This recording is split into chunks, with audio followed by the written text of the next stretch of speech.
Hi guys, Squirrel here, and welcome to another Microsoft Flight Simulator video. This one's going to be a fun one. So the question is, can a plane fly without moving? Let's find out. 26 at Innsbruck. You may think to yourself, well, that's a crazy question. How can a plane fly without moving? And some of you guys are experienced aviators, so you know the answer to this, but there's many people who don't. And they don't really understand what's going on with airspeed and ground speed. And I thought, you know what, we'd make a video about this, because not only is it interesting to discuss this, and partly educational for people who don't get it, but it's also a good test of Microsoft Flight Model to see whether it actually can cope with this, can it simulate it. So I'm going to go through a little bit of theory, and then we're going to have some practice, and we're going to see what happens in Microsoft Flight Sim. And hopefully you'll learn something, but if not, well, at least you've seen what it does in Microsoft Flight Simulator. So first of all, whether you're aware of this or not, I don't know. Runway 26. Why do runway have numbers, and what does the number mean? The number, effectively, is its magnetic heading, plus or minus 5 degrees, which basically means that this runway has a magnetic heading of 260 degrees. In actual fact, the Earth's compass moves around. And that's why the heading, in fact the runway number itself can change from time to time if the Earth's magnetic field moves too much, but at the moment it's on 26 because the magnetic heading currently at Innsbruck is 259 degrees. Why does that matter? Because I'm going to change the wind in a minute, and it's very important that we have a wind that's coming straight at us. So here's the windsock over here, and we'll see that blow when I start to change the wind. We can change the wind in the weather settings, but just briefly before I do that, I want to discuss a couple of things to do with speed. Now then, this over here is the airspeed indicator in knots. And it's an airspeed indicator because it indicates the speed of air over the wing. That's not the same as ground speed. So ground speed is the speed that you're moving across the ground, and the two things are not the same. They're very different things. The airspeed is measured by little pitot tubes here, which basically detects the pressure of the moving air against static pressure, measures the difference, and gives you what's called the indicated airspeed. That's not necessarily the true airspeed, but that's a different subject altogether. The point is, you get a number here which tells you how quickly the air is moving over the wing. And you may notice some funny colours and things which you've probably ignored before. But the white arc here indicates whether you've got the flap down, and the maximum speed whether you've got the flap down on this aircraft is 85. So you must have the flaps up before you get to 85 knots. The bottom end of this, you'll notice it gets extra thick, this bit here. Now what this signifies is the stall speed, basically. The stall speed on a Cessna 152, when it has its flaps, that's these things here, deployed in what's called its landing configuration. So you land with the flaps down. In its landing configuration, a 152 stalls are about 43 knots. So if you're indicating here just above that 40, you better believe that your plane's about to fall out the sky, because the wings are no longer generating any lift. Why am I telling you this?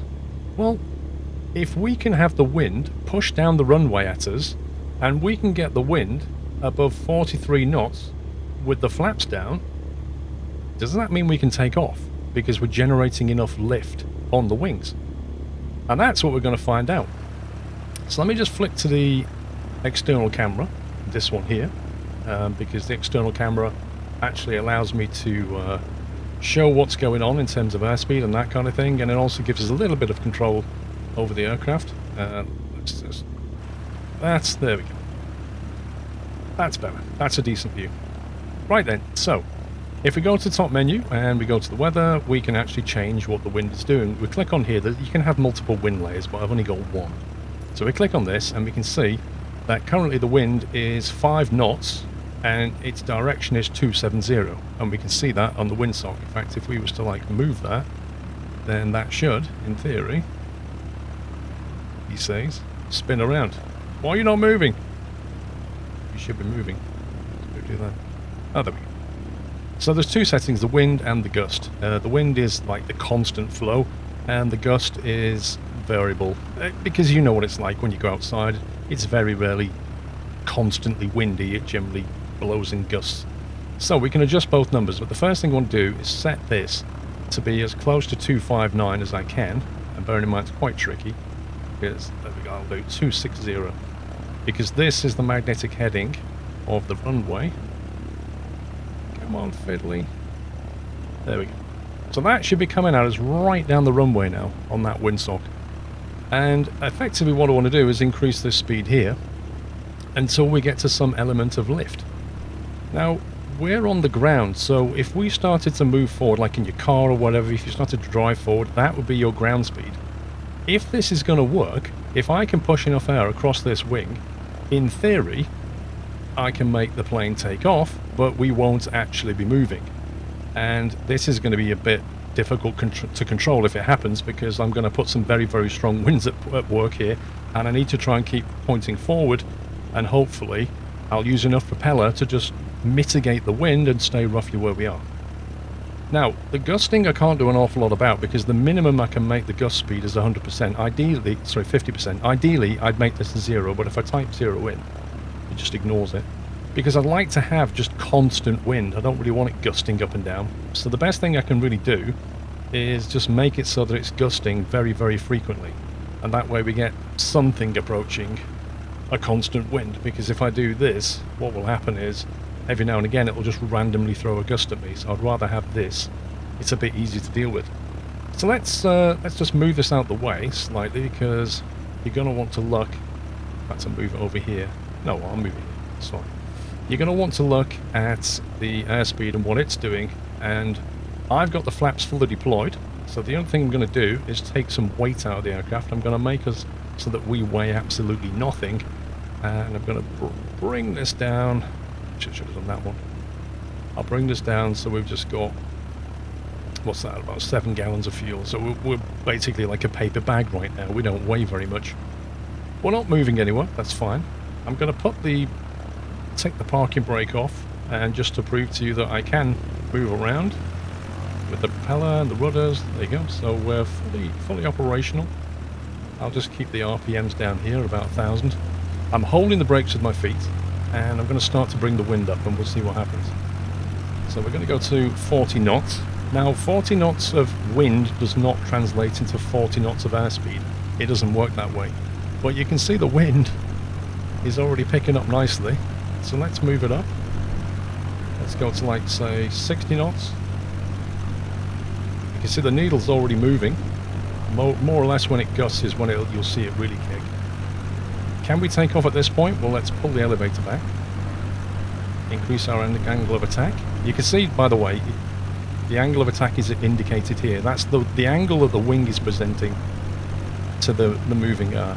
So if I pull that back, we increase the angle of attack. And if we can get enough lift, then in theory we could take off.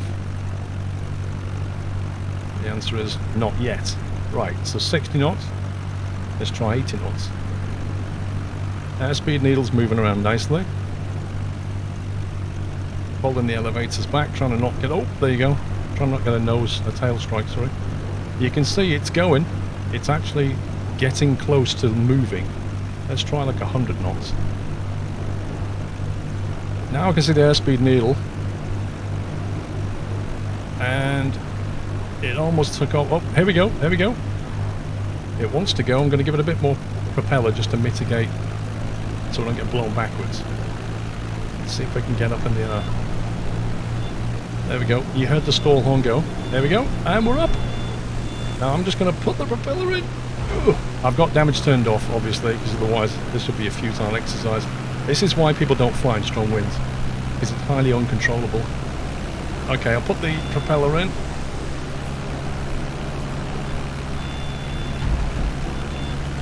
Let's see if I can not fly backwards. But you can see, hopefully, you can see that we are actually able to fly, even though we're not actually moving. So right now, if you look at our airspeed, we're doing somewhere between 40 and 50 knots. But our ground speed is 0. We're not moving. We're not going forward. Obviously I'm trying to balance the propeller speed to stop us from moving, but you can see this is flying without moving. Look at that. We're stationary. How cool is that? it's accurate. It's like, you know, the flight model works. It's calculating the air moving over the wing. It's calculating the lift at various points. Remember those 1,000 points on the wing? It's calculating the sum of those forces, and we are able to stay airborne. In a 100-knot wind, gusting an extra 50%, we have airspeed indicated of average about 40 or 50 knots, which is more than enough to actually stay airborne. This camera's not helping me to fly. It's some kind of smart camera, which isn't very smart, really. If I was to remove the flaps, what would happen is we would get less lift on the wing. We have more drag right now, but more lift as well. That's the reason we have flaps. So I'm going to do that just to see what happens. Remove all the flaps. Now the reason I went for a high wing Cessna is because obviously the wings are high and therefore they don't strike the ground when this thing gets low, because we're getting thrown around like a paper bag. But we started to move forward, you notice, because we have less drag now, so that works. So I'm backing off on the throttle. We still have enough airspeed to keep us airborne. We're going for the top view. There we go. So I backed off on the throttle because we were able to move through the air more easily because we don't have as much drag. So that's model as well. Now, this is interesting. So if I turn around and try to fly the other way, you will notice that we'll lose a lot of lift very quickly. So I'm going to punch in the throttle and I'm going to try and see if I can turn this. Make it fly the other way. Notice when we do this, we're going to get blown by the wind quite a lot, and we're going to lose a lot of lift very quickly. There we go. So we've managed to keep some kind of flight going, and then if I try to turn back into the wind, I'll have to use quite a bit of rudder to do this. I'm fighting this thing. There you go. Now you see we're losing all of our ground speed again. How cool is that, though? I mean, it's a little bit shaky, but then you would expect that from a, 100-knot wind gust in 50%. You would expect a lot of randomness. But the fact that this works shows you that the flight model actually does what it's supposed to be doing. And I think that's cool. The question is, can I get this thing down on the ground? So what we'll do, having proven that that actually does its thing, I want to show you something which is actually useful for you guys that are perhaps new to aviation, or why is there a taxi, dude, on the runway? Get off the runway! He's probably doing an inspection. Yep, it's windy. There we are, we'll just back off on the throttle and get this thing down. Oh, very, very, very tricky. So yeah, there's no way you'd fly in anything like this circumstance, but, point proven, you can do it. You can actually fly a plane and not go anywhere. I think that's awesome. Right, so what we'll do now is we're going to move on, and I'm going to teach you something. If you're not used to this, if you're new to aviation, or even if you're new to GA, you may not know this, but this is very useful if you want to fly GA. Okay, I've moved a little bit further back down the runway, and specifically I've moved to the beginning of this taxiway line here because I want to start off at a fixed point. And what we're going to do is just take what we learned and see why it matters. So what I'm going to do is I'm going to increase the airspeed, so the wind that's flowing at us. I'm going to make it 30 knots, right? Nothing completely crazy. 30 knots, that's a very, very strong wind, particularly because it's gusting at 15. It's flyable, as long as it's not a crosswind, but we'll come to that in a different video. But what I want to show you is the net effect of the wind direction on your flying. Specifically when it comes to takeoff and landing, there is a very good reason why pilots want to fly into wind when they're taking off and landing. And it's quite simply because of what I just showed you. It's the difference between airspeed and ground speed. If we've got a 30-knot wind coming down the nose like this, it means it's an extra 30 knots of wind over the wing that we're getting for free. Which means when we're landing, we're doing a much lower ground speed. Now that may, confuse you a little bit at first, but the net effect is that you can land at a much slower speed relative to the ground when you've got wind in your face giving you free lift. You understand what I mean? So what we're going to do is we're going to hold the brakes here. I'm going to go max throttle. I'm going to pull back on the elevators, trying not to tail strike. We don't have any flaps down. And we're going to see when this thing gets airborne with a 30 knot headwind.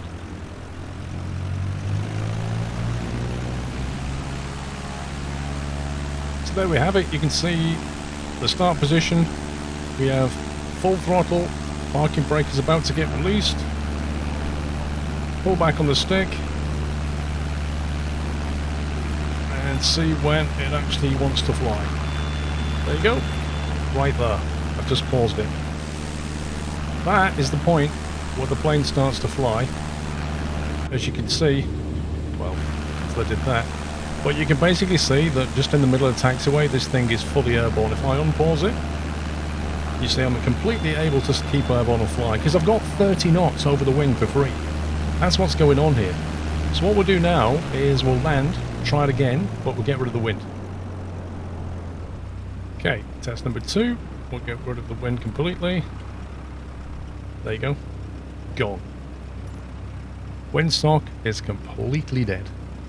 So what's going to happen now? Well, instead of having 30 knots across from the front to the back of our plane, probably better if we do this. What we had before was 30 knots of wind coming across our wing. That's the same as us travelling at 30 knots across the ground without any wind. It's literally the same thing.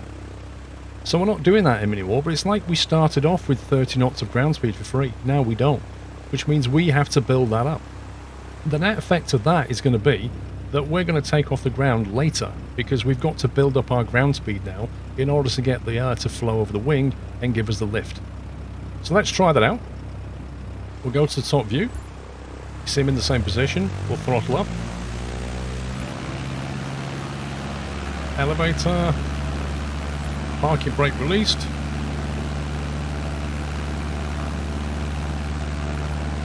Notice it doesn't want to take off now. Now we've got the stall horn and we're up. So this time we are much, much further than we were before. Look, we've actually gone probably twice as far. I think we were near the middle of the taxiway, wasn't we? So that is what it's taken for us to get those extra 30 knots of speed in order to get airborne. And just to prove we can stay airborne, there you go, we're airborne. So now what I want to do is I'm going to turn the wind the other way. I'm going to have a tailwind, so the wind is working against us effectively because it's blowing from behind. Which, if you think about it, you probably come to the right conclusion about what that means. We're going to change the wind, which is currently dead. And we're going to go, the reciprocal of 260 is 80. So we're going to flick the wind.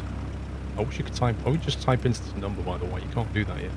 80, we're going to change the gust as well, just to make sure it's all accurate and a fair test. We're going to add a 30 knot wind. So that is now exactly as we were in the first test when the 30 knots was coming at us, but now the 30 knot is blowing behind us. Now if you know what's going to happen, if you've worked out what's going to happen, then hopefully you either already knew this or you've just learnt something. But basically the wind is now 30 knots over our wing in the wrong direction. That means we have to build up 30 knots of ground speed just to get rid of it, and then 30 more knots just to get the free 30 that we used to have, and then get to the point where we have enough airflow over the wing to make us take off. The net result is, instead of taking off here with a 30 knot headwind, or even like here with a 0 knot wind, we're going to be down there somewhere. So, let's throttle up. Pull back, stick, release the parking brake. I'm trying to get the tail down, there we go. Doesn't want to go yet. Doesn't want to go yet. Stall horn's going, and it's up. There you go. So, first test was here, second test was about here, third test is about here. It's pretty consistent. It's pretty consistent if you think about it. If we was to measure our ground speed, given that our airspeed is somewhere in the region of 30-40 knots, You would expect it to be that plus the 60 knots that we had to take off from here. But just to prove that we can stay in flight, there you go. And this is why you always land into the wind. This is why you take off into the wind. The reason is very simple. It's just simply airspeed. It's free resistance. It's free lift. Think of it that way. I'll just get the external camera. And it's the one thing that you need to pay attention to. Like, it's a reason why you'll often see pilots basically overfly the airfield and look down at the windsock. And the reason is because they want to see what the wind's doing, especially like untowered airfields. They'll fly over and just look at what the wind is doing, because wind can change. Like, you may have got the information, you know, from the local weather center or the METAR report or whatever, but that doesn't mean anything. It's what the wind is doing at the time. I've had it in real life where I've come down the runway and I've looked at the windsock, and as I'm about here, I've seen the wind change. Like, I've seen it just rotate like over 90 degrees and become a tailwind, and I've just punched it and gone out of there. I've taken off and I refused to land. I've seen it more than once. You go around, you come back, and then the wind was back down the runway again, and I landed. The wind is, well, it's very important in aviation.